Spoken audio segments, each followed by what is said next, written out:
Any company which is proposing to do an IPO must identify a promoter and disclose such promoter in the offer document it files with the regulators. There is no bright line shareholding test to determine who is a promoter. In the past, certain companies have been able to complete an IPO without identifying any promoters by categorizing themselves as a professionally managed company.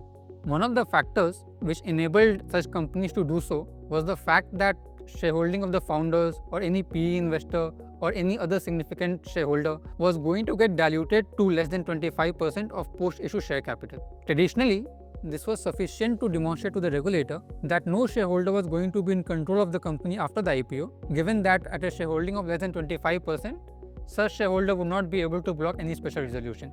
As a corollary, if a company had no identified promoters, no person had the obligation to comply with post-issue promoter compliances or any disclosure or liability related matters.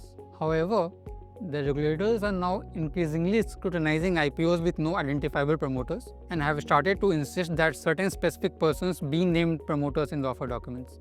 This is to ensure both skin in the game and to determine who is actually in control of the company. Even in cases where certain specific persons were identified as promoters in the offer document, the regulators have started to analyze whether any other shareholder should be named as a promoter.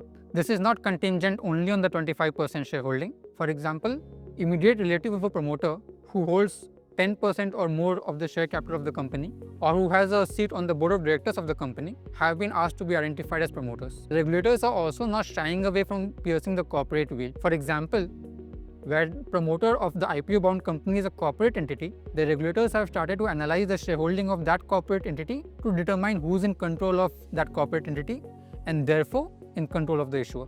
Identification of promoters is critical to the IPO, given both the compliance obligations and the prospectus liability obligations on a promoter. Companies, their shareholders, and founders carefully analyze who the promoters are to ensure a smoother IPO process.